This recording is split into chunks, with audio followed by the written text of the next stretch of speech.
बड़ी खबर आ रही है। राहुल गांधी ने दिग्विजय सिंह को फटकार लगाई है। राहुल गांधी ने कहा दिग्विजय सिंह बदमाशी कर गए। स्थापना दिवस पर राहुल गांधी ने दिग्विजय पर तंज कसा।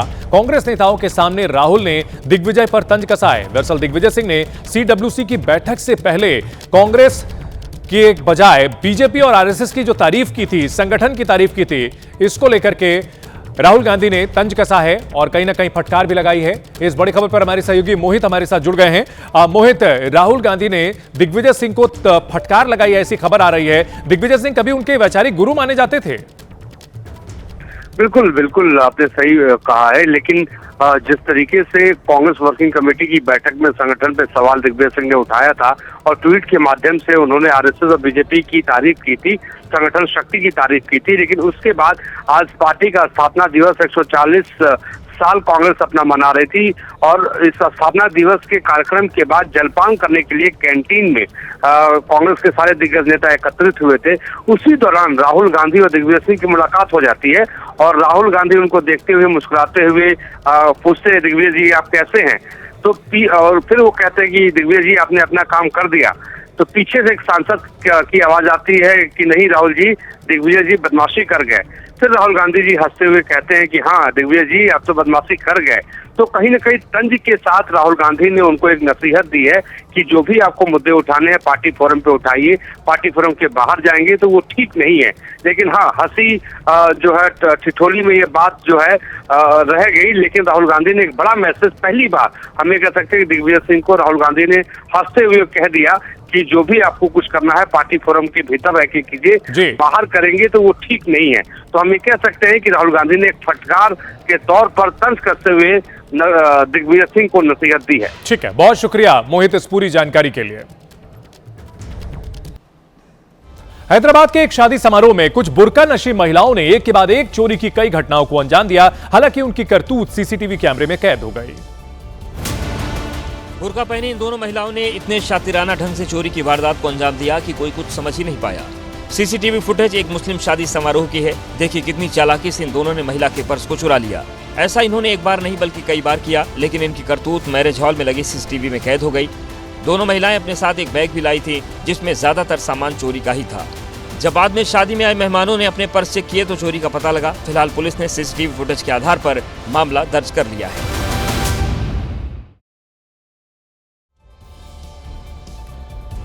यूपी के कानपुर में जूनियर डॉक्टर्स ने ऐसा कारनामा कर दिया जिसे सुनकर हर कोई हैरान है। वहीं डिप्टी सीएम के आदेश पर आरोपी डॉक्टर्स को निलंबित कर दिया गया है।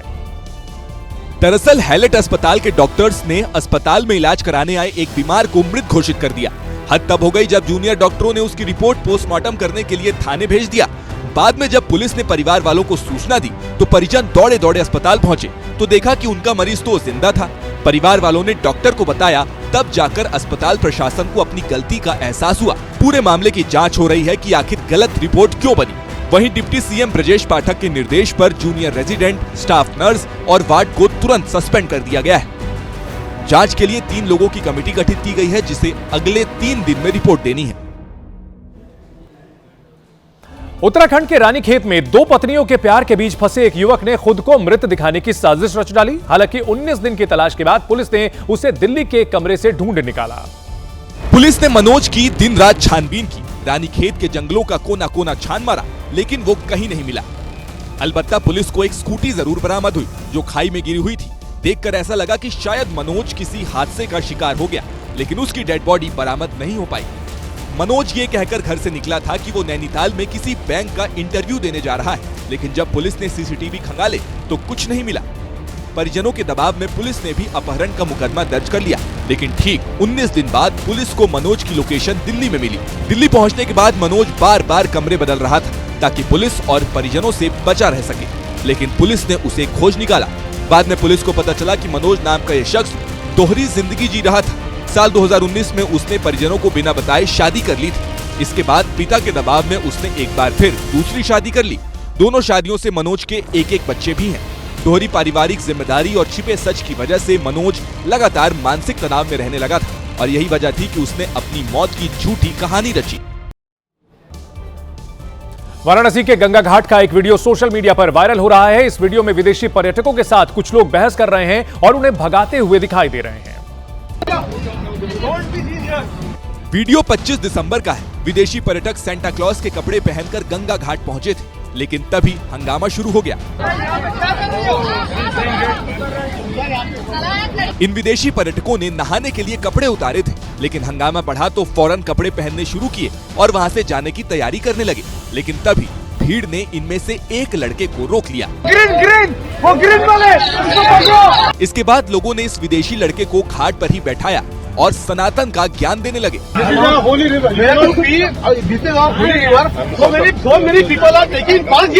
विदेशी लड़का इस कदर घबराया था कि उसे लग रहा था कि ये लोग कभी भी उस पर हमला कर देंगे। हालांकि तभी एक शख्स ने उसे यहाँ से भेज दिया। अब पुलिस ने इस मामले पर संज्ञान लिया है। लोकल लोगों ने बता रहे हैं कि किसी इशू को लेकर जो है कंफ्यूजन की स्थिति हो गई थी, जिसके बाद दोनों में बीच में जो है कहासुनी हुई। पुलिस कह रही है कि जांच के बाद कार्रवाई की जाएगी। यूपी के फतेहपुर में धर्मांतरण के मुद्दे पर बवाल हो गया। बजरंग दल के कार्यकर्ताओं ने पुलिस के सामने हंगामा किया और चर्च के भीतर धर्मांतरण के आरोप लगाए। कोई बाहर नहीं जाना चाहिए। सुनो, तुम लोग सभी इसको घेरो।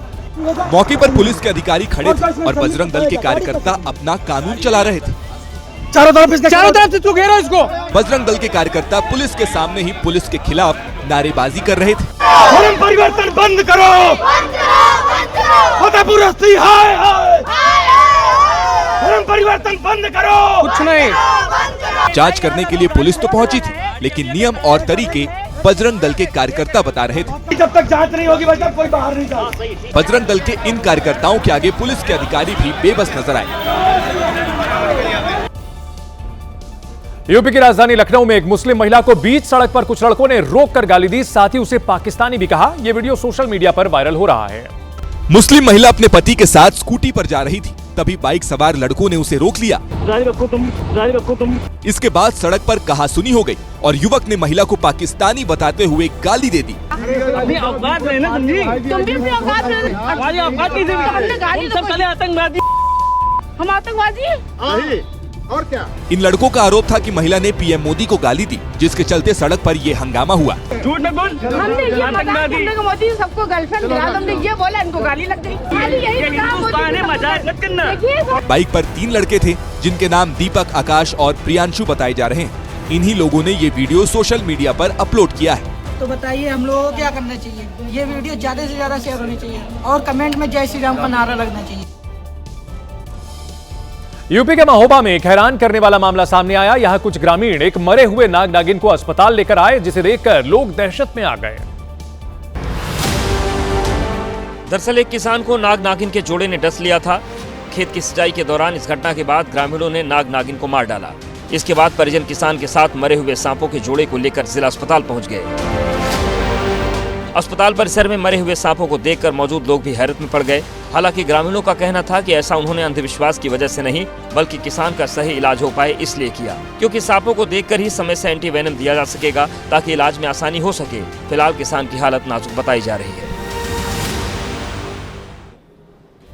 राष्ट्रपति द्रौपदी मुर्मू ने आज कर्नाटक के कारवाड़ नेवल बेस पर पनडुब्बी में यात्रा की। कलवरी क्लास की सबमरीन INS वागशीर में नौसेना प्रमुख एडमिरल दिनेश त्रिपाठी भी राष्ट्रपति मुर्मू के साथ थे। राष्ट्रपति नौसेना की वर्दी पहनकर पनडुब्बी में पहुंची।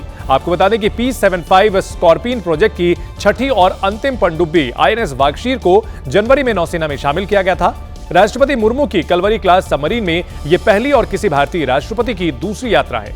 इससे पहले डॉक्टर APJ अब्दुल कलाम पहले राष्ट्रपति थे जिन्होंने इस तरह की सबमरीन में यात्रा की थी।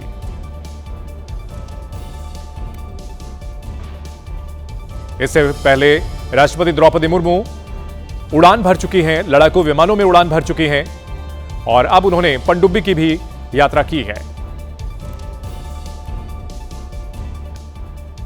हैदराबाद से एक ऐसी तस्वीर आई जो चौंकाने वाली है। यहां एक कार चलते चलते धू धू कर जलने लगी, लेकिन इसके बाद जो हुआ उसको देखकर आपको अपनी आंखों पर भरोसा नहीं होगा।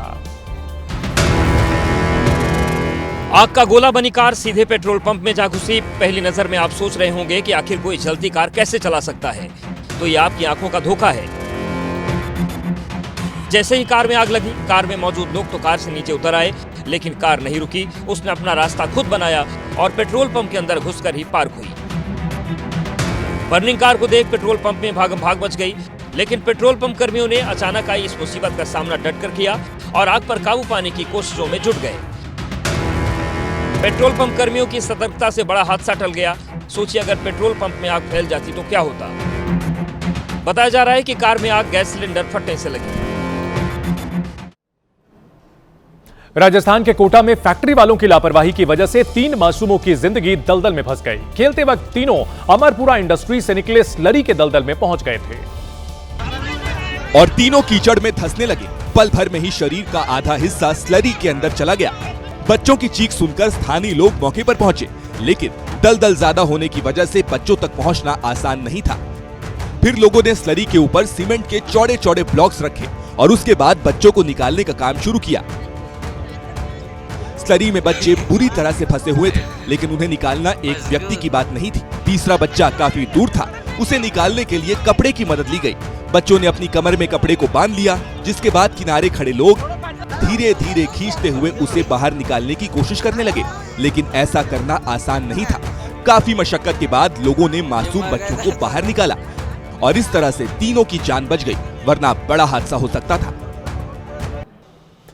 राजस्थान में बदमाश मस्त हैं और आम लोगों की हालत पस्त है। राजस्थान के सीकर इंडस्ट्रियल एरिया से बेखौफ लुटेरों के तांडव की तस्वीरें आई हैं, जब चोरों ने राहगीरों को अपना शिकार बनाया। इन चोरों ने किसी का पर्स छीना तो किसी के मोबाइल को हथिया लिया। जिसके पास जो भी कीमती सामान मिला उसको इन बदमाशों ने लूट लिया। ऐसा एक के साथ नहीं हुआ, बल्कि एक ही रात एक ही इलाके में इन्होंने 5 लोगों को लूटा। सीसीटीवी में साफ दिखा कि बदमाशों ने एक व्यक्ति का पीछा किया। फिर मौका मिलते ही लुटेरों ने ट्रक की आड़ में पीड़ित को दबोच लिया। दोनों बदमाशों ने उसकी जमकर पिटाई की। सीसीटीवी में सिर्फ 2 ही बदमाश दिखे, जबकि बाकी 3 बाइक में साथियों की मदद के लिए साय की तरह उनके साथ थे।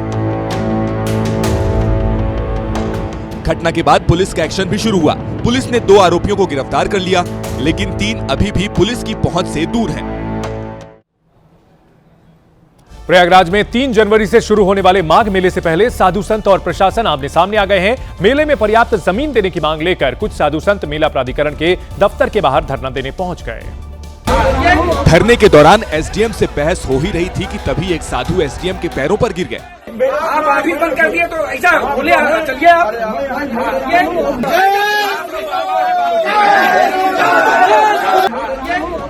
साधुओं का आरोप है कि बार बार गुहार लगाने के बावजूद ना तो पर्याप्त जमीन दी गई और ना ही सुविधाओं पर कोई कंफर्मेशन मिला।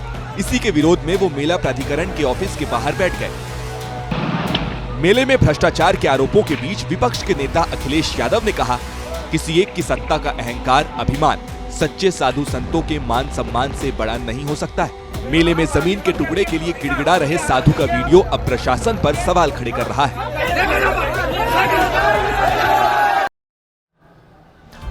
ठंड पड़ने पर लोग घरों में दुबक जाते हैं, लेकिन कभी आपने सोचा है कि इस कड़ाके की ठंड में सरहद पर हमारे जवान क्या करते हैं? किश्तवाड़ और डोडा से आए वीडियोस में इन सवालों का जवाब आप देख सकते हैं। चारों तरफ बर्फ ही बर्फ, खतरनाक रास्ता। अगर पैर फिसल जाए तो कई 100 फीट खाई में ही बॉडी मिलेगी। फिर भी हमारे जवान जान हथेली पर रखकर इस कड़कड़ाती ठंड में देश की सरहद की रखवाली में जुटे हैं।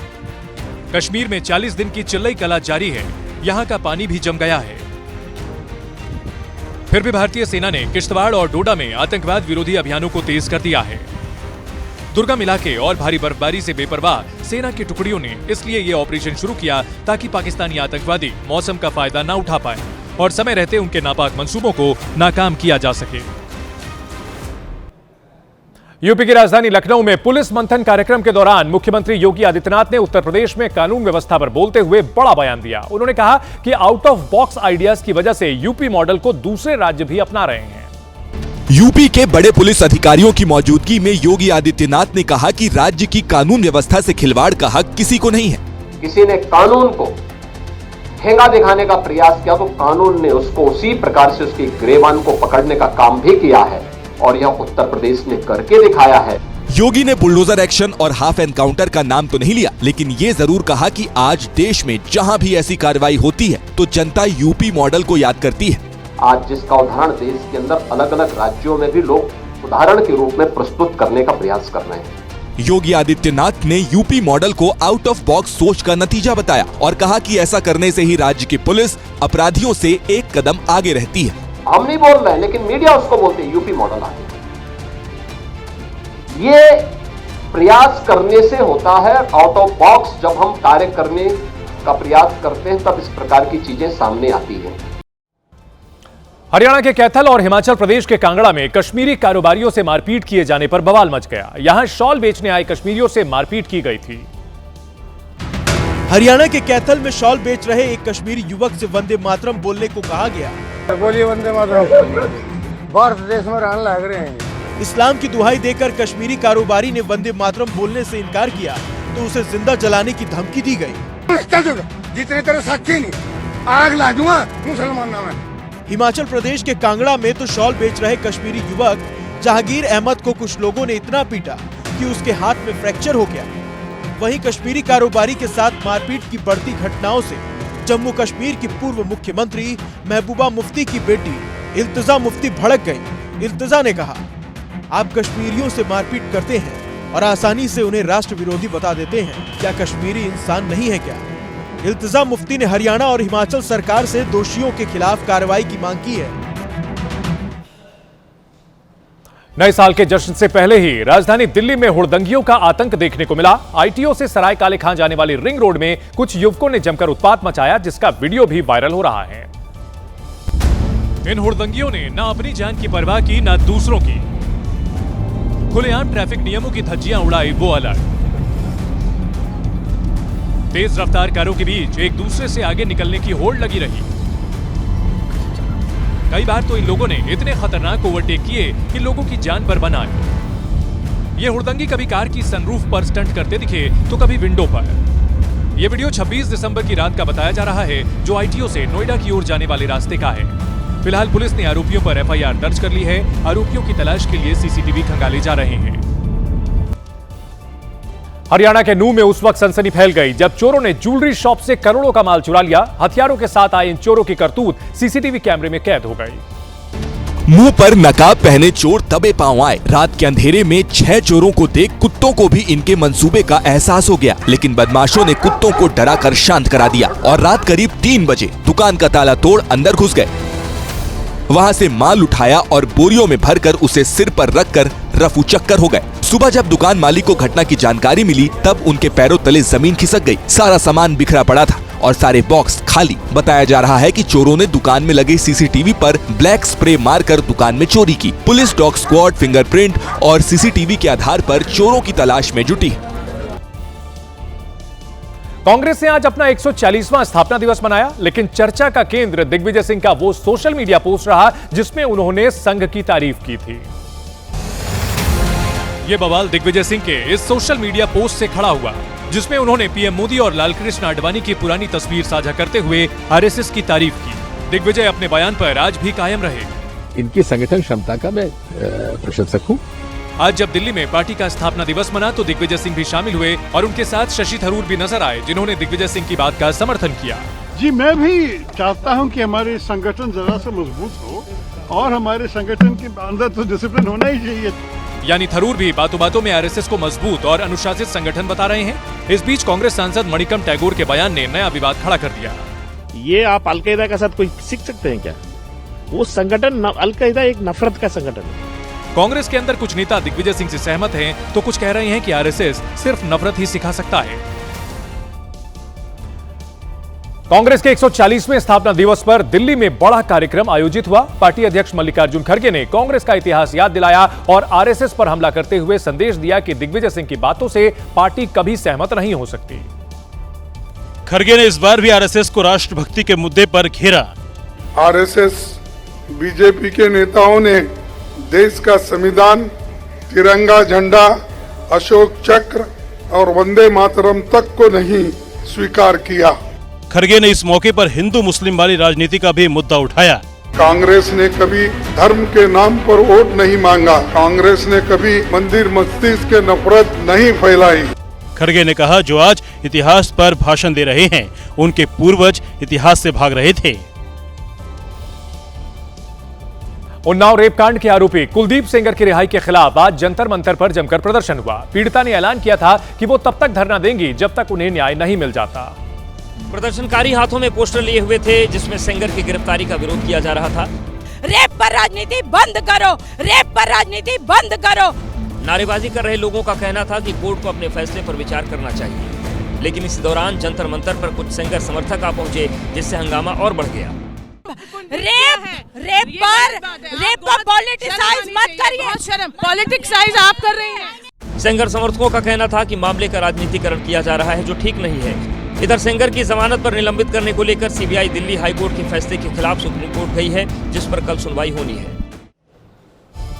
मध्य प्रदेश के सतना में बीजेपी के एक नेता पर रेप का सनसनीखेज आरोप लगा है। इस मामले का एक वीडियो भी वायरल हो रहा है जिसमें बीजेपी नेता महिला को धमकी देता हुआ दिखाई दिया। आरोप है कि बीजेपी नेता अशोक सिंह ने चाकू की नोक पर पहले महिला का रेप किया और फिर उसका आपत्तिजनक वीडियो भी बना दिया। डाल दूंगी सोशल मीडिया में। कहाँ होगा मेरा? पता चलेगा सामाई के साथ। कुछ नहीं होगा, डांट कोई डर नहीं है, डाल दो मीडिया में, क्या दिक्कत है यार। यही नहीं, इस घिनौनी हरकत के बाद ये नेता कानून के इकबाल को भी खुलेआम चुनौती देता हुआ नजर आया। हम नहीं फंसेंगे, औकात ने किसी फंसा दे।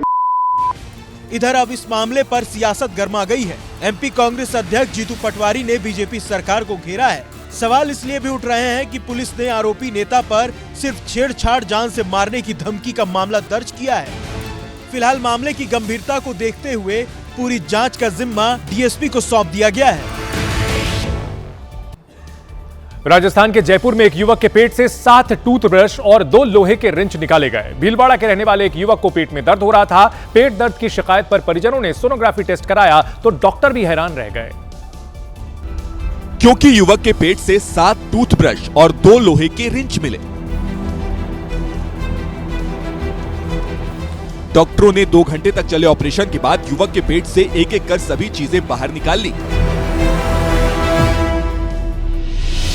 जानकारी के मुताबिक युवक लोहे के उपकरण और टूथब्रश निकल जाया करता था, जिसकी वजह से कुछ दिन पहले उसके पेट में बहुत जोर से दर्द हुआ, जिसके बाद युवक को जयपुर के एक अस्पताल में भर्ती कराया गया, जहां डॉक्टर तन्मय ने उसका सोनोग्राफी टेस्ट कराया तो उनकी आंखें फटी की फटी रह गई।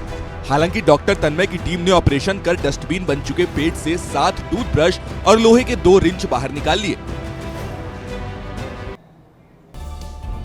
बिहार में उपेंद्र कुशवाहा की पार्टी में बगावत के सुर तेज हो गए हैं। आरएलएम के विधायकों ने उनके खिलाफ मोर्चा खोल दिया। विधायक कुशवाहा के बेटे दीपक प्रकाश को मंत्री बनाए जाने से नाराज हैं। हमें लगता है कि आत्मघाती फैसला रहा हो, तो उस संदर्भ में हम लोग नाराज जरूर हैं। 2 दिन पहले उपेंद्र कुशवाहा ने कहा था कि उनकी पार्टी में सब कुछ ठीक है, लेकिन अब उनके विधायक ही खुलकर सामने आ गए। उन तीनों विधायक कहीं न कहीं नाराज हैं। हमें लगता है कि वो फैसला पार्टी हित में फैसला नहीं रहा। हालांकि महतो ने पार्टी तोड़ने की खबरों का खंडन किया और बीजेपी के कार्यकारी अध्यक्ष नितिन नवीन से मुलाकात को औपचारिक बताया। इस विवाद पर बीजेपी ने कहा, से जो असंतोष सामने आ रहा है वह उनके आंतरिक फैसलों का परिणाम है। भाजपा किसी भी दल के अंदरूनी मामलों में हस्तक्षेप नहीं करती। लेकिन आरजेडी ने बीजेपी पर आरएलएम को तोड़ने का आरोप लगाया। बीजेपी आदरणीय नीतीश कुमार जी को मुख्यमंत्री का कुर्सी से हटाना चाह रही है, अब अपने सहयोगी दलों को तोड़ रही है। मुंबई में बीएमसी चुनाव के लिए बीजेपी और शिवसेना शिंदे गुट के बीच सीट बंटवारे पर बात बन गई है। हालांकि अभी 20 सीटें ऐसी हैं जिस पर बातचीत जारी है। शिंदे की शिवसेना और बीजेपी के बीच 207 सीटों पर बातचीत फाइनल हो गई है। इन 207 सीटों में से 128 सीट पर बीजेपी चुनाव लड़ेगी, जबकि बाकी बची 79 सीट शिंदे की शिवसेना के हिस्से में गई है। जो 20 सीटें फंसी हुई हैं, उस पर फैसला तब होगा जब शिंदे और सीएम फडणवीस साथ बैठेंगे। बची हुई जो 20 सीट है, वो 20 सीट पर सामने कौन सा उम्मीदवार आएगा, कौन से पक्ष का उम्मीदवार आएगा, इसके ऊपर आधारित हम निर्णय करेंगे। इस ऐलान के साथ ये भी तय हो गया है कि फिलहाल महायुति से अजित पवार का पत्ता कट गया है। अब सवाल ये है कि मुंबई की सीटों पर अजित पवार की पार्टी अकेले चुनाव लड़ेगी या फिर कोई नया गठबंधन नजर आएगा। ग्रेटर नोएडा में एक बार फिर यमुना एक्सप्रेसवे पर खौफनाक हादसा सामने आया। एक्सप्रेसवे पर 2 कारों के बीच भीषण टक्कर हो गई और टक्कर होते ही दोनों कारों में आग लग गई। टक्कर के बाद आग इतनी तेजी से फैली कि कुछ ही सेकंड में दोनों कार आग के गोले में बदल गईं। दोनों कारों से आग की ऊंची ऊंची लपटें उठती नजर आईं। वो तो गनीमत रही कि आग फैलने से पहले कार में सवार लोग किसी तरह बाहर निकल गए, जिससे उनकी जान बाल बाल बच गई। वहीं दोनों कार जलकर खाक हो गई। ये हादसा रबुपुरा इलाके के पास हुआ। बताया जा रहा है कि दोनों कार जेवर से नोएडा की ओर जा रही थी।